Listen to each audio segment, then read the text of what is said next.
He could sing, dance, act, and do impressions better than anyone in Hollywood. He broke racial barriers and became part of the legendary Rat Pack. But Sammy Davis Jr. died broke, betrayed, and alone, owing millions to the IRS and abandoned by the friends he'd sacrificed everything for. This is the tragic story of the man who had it all and lost everything. Chapter 1. The Boy. Who was born on St. Sammy Davis Jr. was born in Harlem in 1925 to vaudeville performers. He never had a childhood. At 3 years old, he was already on stage, part of the Will Mastin trio with his father and uncle. By age 7, he was the star of the act. The audience called him the world's greatest living entertainer. He was still a child, but this wasn't a childhood. It was training. Sammy learned to sing before he learned to read. He mastered tap dancing before he understood racism. He could do impressions of stars who wouldn't let him eat in the same restaurants they did. His father kept him out of school. Why waste time on education when the boy was making money? By the time Sammy was a teenager, he'd performed in every vaudeville house in America. He'd also never attended a single day of formal school. He taught himself to read using comic books and newspapers in dressing rooms. Between shows, the trio performed constantly, sometimes 3 shows a day, 7 days a week. Sammy's childhood was hotel rooms, stages, and the back entrances of theaters. Black performers in the 1930s and 40s weren't allowed through the front door, even when their names were on the marquee. This was the world that shaped Sammy Davis Jr. world, where he was beloved on stage and invisible everywhere else. A world where his talent could make white audiences stand and applaud, but he still couldn't sit at their lunch counters. Chapter 2. The accident that changed Evie. Our white hair change in 1954. Sammy Davis Jr. was 29 years old and finally breaking into mainstream success. He'd signed with Decca Records. He was getting film offers. The Will Mastin trio was headlining major venues. The future looked bright. On November 19, 1954, Sammy was driving from Las Vegas to Los Angeles when a car pulled out in front of him. He swerved, but couldn't avoid the collision. The impact drove the steering wheel's circular chrome cone directly into his left eye. Sammy woke up in the hospital missing his left eye. The injury should have ended his career. How could a performer with one eye dance, do impressions, work a stage? But Sammy refused to quit. He learned to adjust his depth perception. He practiced for months, and when he returned to the stage 6 weeks later wearing an eye patch, the audience gave him a 5-minute standing ovation.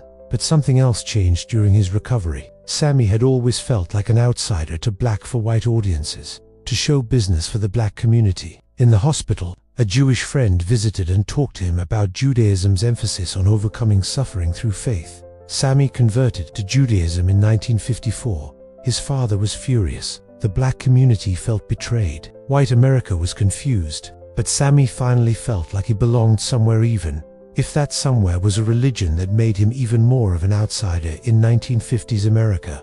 Chapter 3. The Rat Pack and the Illusion of ACC. The late 1950s, Sammy became part of the Rat Pack. Frank Sinatra, Dean Martin, Peter Lawford, and Joey Bishop. They performed together in Las Vegas, made movies together, and became the definition of cool in mid-century America. For Sammy, the Rat Pack felt like acceptance. These were the biggest stars in entertainment, and they'd invited him into their circle. They called him Smokey. They joked with him on stage. They treated him like an equal, except they didn't. Not really. While Sinatra, Martin, and the others stayed at the Sands Hotel in Las Vegas, Sammy had to stay in a boarding house on the west side of town, the only place that would rent rooms to black performers. After performing together at the Sands, Sammy couldn't even use the casino or eat in the restaurants. Sinatra fought for him, demanding that the hotels integrate or lose the Rat Pack's performances. Slowly, reluctantly, the casinos gave in, but the acceptance was conditional. Sammy could perform. He could drink at the bar after shows, but everyone knew he was there because Frank Sinatra allowed it, not because he belonged. The Rat Pack movies, Ocean's 11, Sergeants 3, Robin and the Seven Hoods, made Sammy a household name. But watch those films closely. Notice how Sammy's roles are smaller, less romantic, often the comic relief. Notice how he never gets the girl. Notice how his blackness is constantly referenced in jokes that make modern audiences cringe. Sammy laughed along because that was the price of admission, but the laughter was costing him more than he knew. Chapter 4. The Romance That Nearly Destroyed High Min. 1957. Sammy Davis Jr. began dating Kim Novak, one of Hollywood's biggest white stars. The studio that owned her contract, Columbia Pictures, was horrified. An interracial relationship in 1950s America. Impossible. Unthinkable career ending for both of them. Studio head Harry Cohn summoned Sammy to his office. The message was clear: end the relationship or there would be consequences. When Sammy refused, the threats escalated. Mob connections that controlled Las Vegas casinos made it known that Sammy's legs might get broken if he didn't stop seeing Novak. Terrified, Sammy made a desperate decision. In January 1958, he married a black chorus girl named Lorraine, white, a woman he barely knew. The marriage was a sham, designed to prove he wasn't interested in white women. It lasted less than a year, but it saved his career and possibly his life. Kim Novak was devastated. Years later, she admitted that Sammy was the love of her life, but Hollywood had made its choice. Interracial love was not acceptable, even for the most talented entertainer of his generation. The experience broke something in Sammy. He'd compromised, before performed in segregated venues, stayed in separate hotels, laughed at racist jokes. But this was different. They'd told him who he could love, and he'd obeyed because he was too afraid to fight back. Chapter 5. May Britt and the Price of Love, 1960. Sammy fell in love again, this time with May Britt, a Swedish actress. Once again, an interracial relationship. Once again, Hollywood was horrified. But this time, Sammy refused to back down. They married in November 1960, just days after John F. Kennedy was elected president. The wedding made national news and sparked national outrage. They received death threats, hate mail. Sammy lost bookings. Radio stations refused to play his music. The Rat Pack quietly distanced themselves. Most painfully, President Kennedy uninvited Sammy from his inauguration. The Kennedys feared that Sammy's interracial marriage would alienate Southern voters. So the man who'd campaigned tirelessly for Kennedy, who'd used his influence in the black community to support him, was told to stay away from the celebration. Sammy was crushed, but publicly defended the decision. "I understand," he told reporters. "Politics is complicated." But friends said he was never the same after that betrayal. He'd chosen love over career once, and it had cost him everything. The marriage to May Britt produced 3 children, 1 biological, 2 adopted. For a while, Sammy tried to be a family man, but the pressures of being a black man married to a white woman in 1960s America, combined with his constant touring and entertainment career, destroyed the relationship. They divorced in 1968. Chapter 6. The Nixon Hug That Broke America's Heart, in 1972. Sammy Davis Jr. made the most controversial decision of his life. He publicly endorsed Republican President Richard Nixon and, at a campaign event, he hugged Nixon on stage in front of cameras. The photograph went viral before viral was a thing. A black entertainer embracing Richard Nixon, a president viewed as hostile to civil rights. The black community felt betrayed. The entertainment industry was shocked. Sammy's career, already struggling, went into freefall. Why did he do it? Some said it was political conviction. Others claimed Nixon had promised to help Sammy with his massive IRS debt. A few believed Sammy was so desperate for acceptance from powerful white men that he'd endorse anyone who showed him respect. The truth was probably simpler and sadder. Sammy was tired of fighting, tired of being the symbol, tired of having to represent his entire race with every decision. He endorsed Nixon because Nixon had invited him to the White House, something Kennedy never did, because Nixon treated him like an equal, even if it was just for the cameras. The backlash was immediate and devastating. Radio DJs refused to play his music. Nightclubs cancelled bookings. Younger black activists called him a sellout and an Uncle Tom. Sammy had spent his entire life trying to be accepted, and that one hug made him an outcast from everyone. Chapter 7. The Money That Dies a Peeper, added by the 1970s. Sammy Davis Jr. should have been wealthy. He'd been a top performer for 30 years. He'd made millions from records, concerts, movies, and television appearances. Instead, he was broke and deeply in debt to the IRS. How did this happen? First, Sammy was a compulsive spender. He bought expensive cars, jewelry, clothes, and gifts for everyone around him. He tipped waiters hundreds of dollars. He picked up every check. He couldn't say no to anyone who asked him for money. Second, he'd been cheated for years. Early in his career, managers and agents had taken advantage of his lack of education, Contracts were written to benefit everyone except Sammy. By the time he understood what was happening, he'd lost millions. Third, the IRS had been auditing him for years, claiming he owed back taxes from the 1960s. The debt kept growing with interest and penalties. By 1974, Sammy owed over $7 million to the government, more money than he'd make in his remaining years. He had to sell his houses, his cars, his jewelry. He took any job offered: casino shows, game show appearances, commercials. The greatest entertainer of his generation was performing in half-empty lounges just to pay his tax bill. Friends said Sammy was humiliated but never complained. He just kept working, always working, because that's what he'd done since he was 3 years old. It was the only thing he knew how to do. Chapter 8. The friends who abandoned him when Sammy needed help the most. The Rat Pack disappeared. Frank Sinatra, supposedly his best friend, rarely called. Dean Martin was busy with his own career. Peter Lawford had his own problems. The men who'd stood beside him on stage for decades vanished when he needed them most. Sammy continued to defend them publicly. Frank's busy, he'd say. Dean's got his own life. But privately, he was devastated. He'd sacrificed so much to be part of their circle, endured the racist jokes, accepted the smaller roles, never complained about the segregated hotels. And when he needed them, they weren't there. In 1988, the three surviving Rat Pack members, Sinatra, Martin, and Sammy, reunited for a tour called Together Again.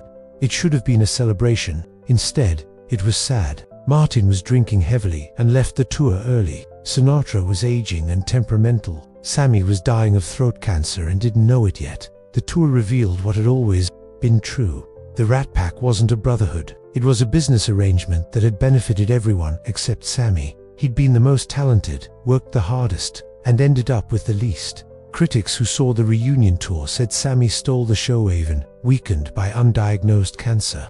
He could still outperform everyone, but the audiences were smaller than expected. America had moved on from the Rat Pack. The magic was gone. Chapter 9. The Diagnosis and the Final Betrayal. Ari Ellen, 1989. Sammy's throat started hurting. Years of smoking and performing in smoky nightclubs had taken their toll. Doctors diagnosed throat cancer aggressive and already advanced. They recommended surgery that would remove his leg. Sammy would never speak or sing again. He refused. "I'd rather die than live without my voice," he told friends. So they tried radiation and chemotherapy instead. It wasn't enough. The cancer was spreading. In his final months, Sammy finally received the recognition he'd always deserved. The NAACP gave him a Lifetime Achievement Award. Jesse Jackson publicly apologized for the black community's treatment of Sammy after the Nixon incident. Politicians and celebrities called to pay their respects. But where was Frank Sinatra, Dean Martin,